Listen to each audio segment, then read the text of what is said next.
Welcome back to the Crochet Creatives with my friends at yarnspirations.com. Today is a membership exclusive tutorial, and today we're going to be working on the Cold Cove hat that you see right here.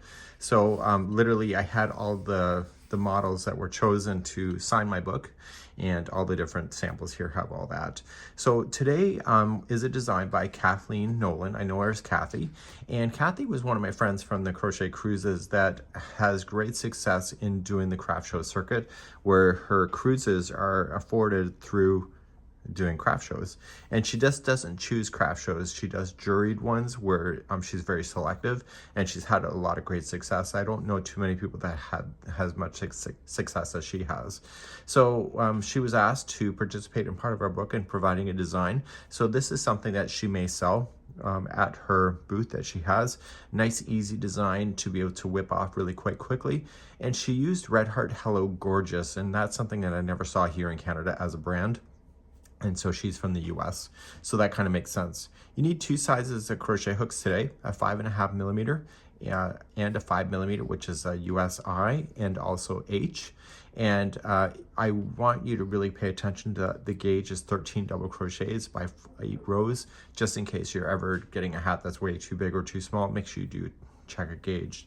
Today I'm going to be using a Red Heart Super Saver brushed in the color called Khaki, and that's what I'm going to be using, and I'm going to demonstrate this. If you would like the written instructions, that's part of the book, so you're more than welcome to purchase the book if you don't already have it, and then you can have the step-by-step instructions. And this is a neat idea. There's 23 rounds in all, and I'll take you through step-by-step now. So let's begin. We are going to make a magic circle. So put the yarn in front of your hands just like this and put 2 fingers out, and just wrap the yarn around your 2 fingers. We have videos available here on the channel, as you probably know because you're a member, and you have to cross over like an X formation on the top. Let me show you again. So lay your fingers down, have it come in front, wrap this around the back, and cross over. You want to take your larger hook, because that's what we're going to start with. So size I, 5.5 millimeter, and you want to go underneath this strand right here. And you want to just go under there and pick this one up and just kind of rotate your hand around. So all we're just doing is we're rotating it around so you can remove your fingers, and you're pinching everything, and the 2 strands, the end and also the ring, should be together as one. Now put the yarn that is leading to the ball in your hand, and just chain 1 just to kind of hold it there. And therefore we're going to place, so whenever we go into the ring, we're going to go over top of the 2 strands so that we can pull it shut. So what I want us to do at this moment is that I'm going to show you a little tip here, is that you always get a space when you join stuff. So what I would do is just chain another one, and then put in 12 double crochets, and this chain 2 that you saw doesn't count as a stitch, as Kathy says. So just wrap the hook and going in and put 12 double crochet in. So we'll count those out together. So 1, 2, 3, 4, 5, 6, 7, 8,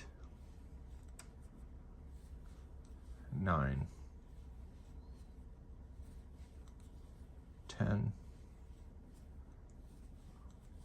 11, and 12. And you're not quite done. Pull up a loop and drop your hook out, and the strand here, I want you to pull on it, and that's going to pull that center shut. And you're not quite done yet. So we're going to pull this strand shut and turn it over to the back side. Now, if you don't weave this in with the tapestry hook and just cut that, it's going to forever fall out on you. So you want to put it into a tapestry hook or tapestry needle and just nail that in. Okay, so just going in, stay on the back side, don't go to the good side. So if I see this needle coming through the front side, I'm going to reach through the screen right now and may hurt some things. So just coming through, and then go back through a different path and back again. So 3 times is the magic number, but if it falls out on you and you do that normally, you know, do another 4th or 5th, it doesn't really matter. It's all going to be hidden in the back anyway. So I went through 4 times, 5 times, what the hell, right? So let's go.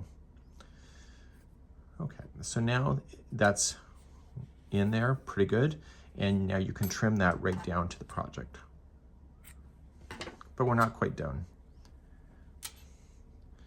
We're going to turn this back over and put your hook in. And you want to secure it to the first one of the grouping of 12. So it's not the chain 2, but the first one of 12. And if you're not sure, count it back. So 1, 2, 3, 4, 5, 6, 7, 8, 9, 10, 11, and 12.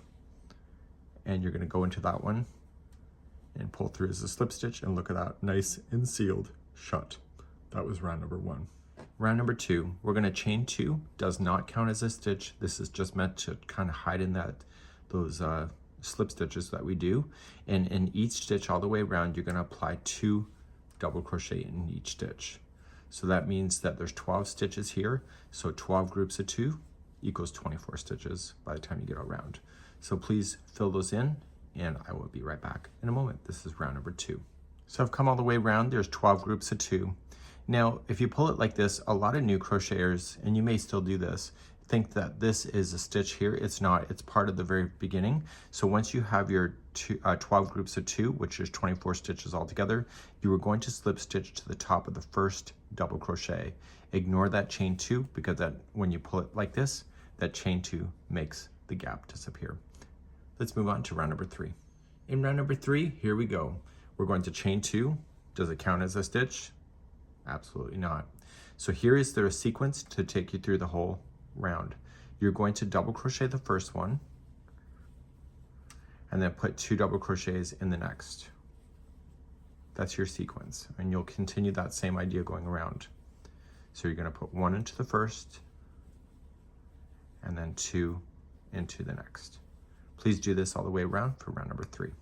I'm coming up all the way around, keeping in sequence. The last stitch before the end should be 2 double crochets in the same stitch, and that's just a matter of keeping your sequence right. So remember that that space that looks like it's here, that's nothing. So make sure you just join it to the top of the first double crochet to complete this round. Let's move on to round number 4. Ready for round 4? Here we go. Chain 2 doesn't count as anything. In the very first one and the next one, it's just going to be 1 double crochet by themselves. So there's 2 in a row by themselves, and then the next one has 2 into the same stitch.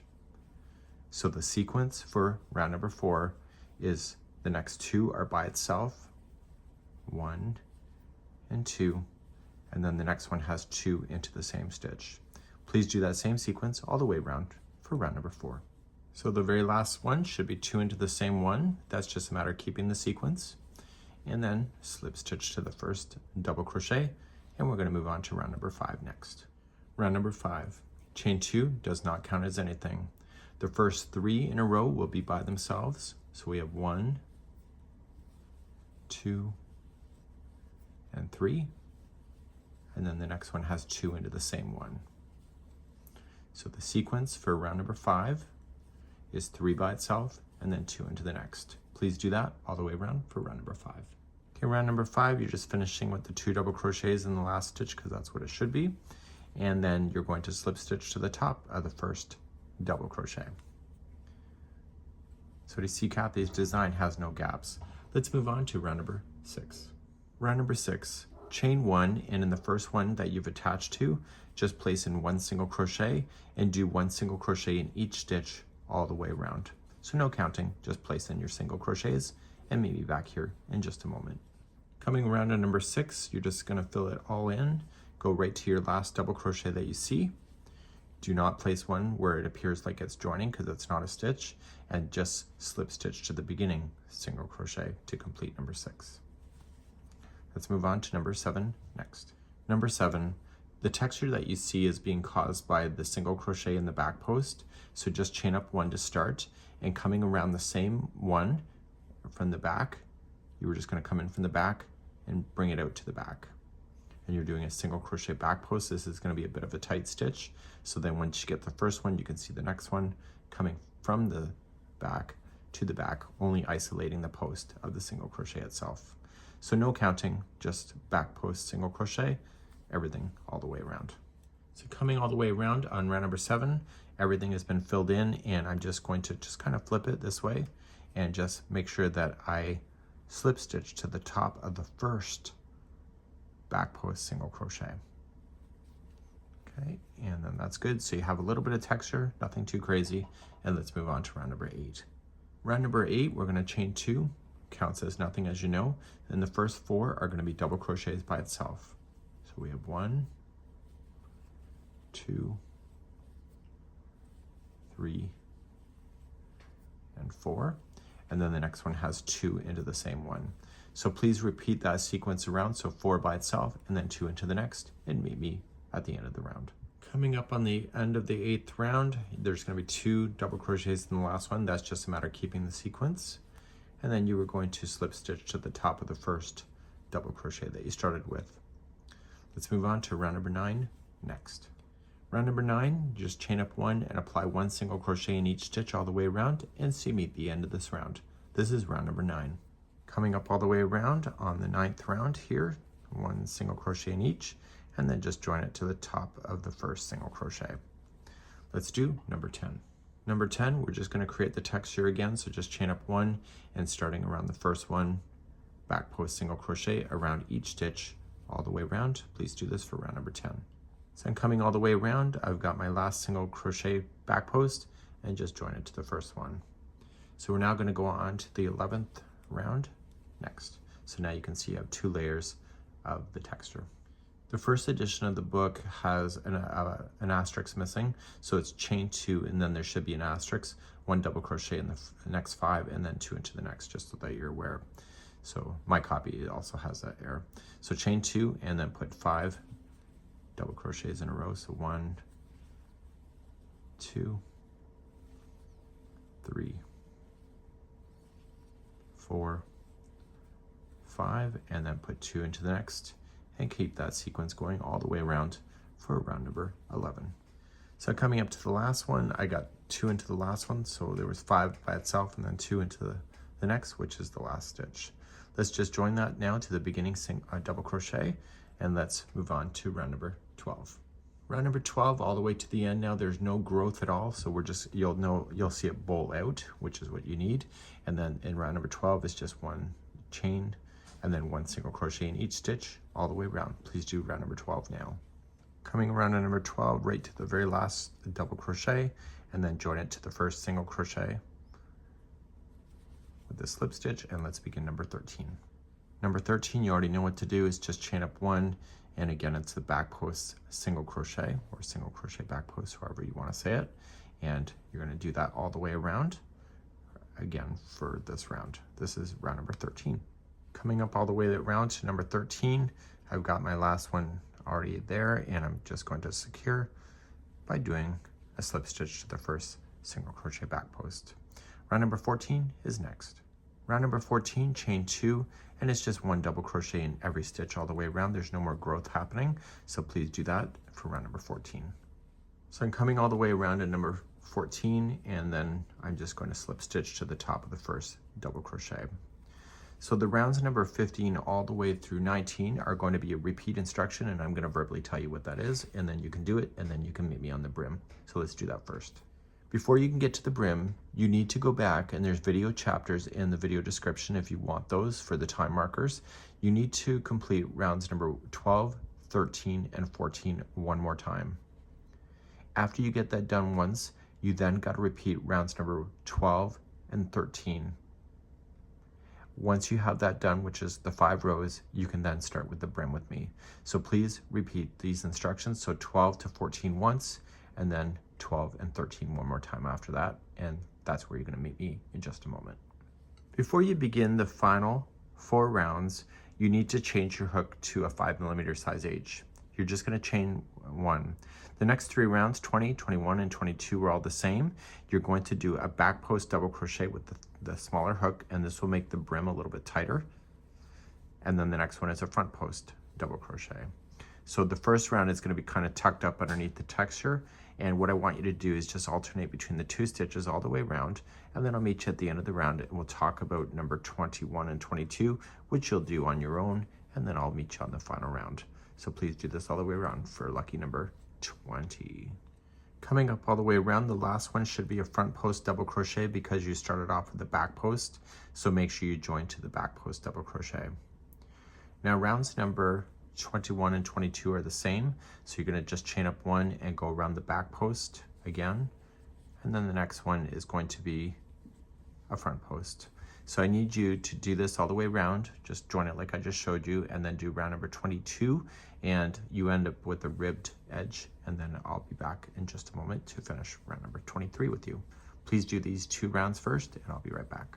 So I'm coming around on the 22nd round, and the last one is a front post double crochet and slip stitch to the first back post double crochet. Final round number 23 is next. The final round number 23 is just chain 1 and put in 1 single crochet in each stitch all the way around. Meet me at the end of the round and I'll show you how to fasten off with the tapestry needle. So I'm coming up all the way to the final, and I'm just going to come into the last one and slip stitch to the first single crochet. So now this is it. This is the end of the line. You want to trim your yarn long enough that you can plop it through a tapestry needle, which is what I'll do in a second. Now, if you are going to wear it folding it up, you're going to want to favor the side that is less noticeable. So if you're going to leave it down like this and wear it, then favor the back side. And if you are going to fold it up like this, you're going to want to favor this side, which I am going to fold up. It is a brim hat, and it allows the brim to kind of cover back over your ears, so you have 2 layers. My first ever crochet hat I ever did years ago is that I did a double crochet and then I wore it outside and the wind was blowing through as if I wasn't even wearing a hat. So I realized that with crochet, I like the idea of doubling back on the with the brim. Sometimes even double stranding the brim is good too. So going back and forth a total of 3 times. And let's talk about adding a pom-pom because Kathy has tips for that too. So the pom-poms that I have, I purchased actually through Amazon, and it comes with a kit of multiples of colors so that I had choices. And I'm just gonna feed a piece of yarn through it. Now, here's what happens with Kathy's telling me, and I know this is a fact too, is that people come along and say, I really wish that you would not have put a pom-pom in the hat. I'm not gonna buy it because of it. So the trick is to put the yarn in to the top of the hat and then put the other one on the other side of the center. And you may want to do this even for washing reasons, but it gives it takes away a reason for people not to purchase. So if they love the design, right? They truly love the design. So you're going to pull through and it will be through on both sides. So you're going to pull both strands through. You can take the needle off, and so you're just going to pull so that it hits down the top. Okay, now we're going to turn it on the inside here. And what I'm going to do is just pull tight and tie this into a bow tie that she talks about in the book. So if some super genius comes along and says that they really wanted to purchase but you made the pom-pom, you can simply just untie this, take it off, and say, now what's your excuse? You know what I'm talking about, right? So therefore you would have a pom-pom hat with the option to be able to do that, right? Okay, so what you can do then is just fold up the brim and you got a brand new hat. And it actually, even for me, it actually fits nicely, or leave it down if you want to. You decide what works for you. And even the seam line looks amazing because of the way Kathy designed it, and I think she did a hell of a great job. That's it for now. We hope you have a good one. This is the Cold Cove Hat by Kathleen Nolen.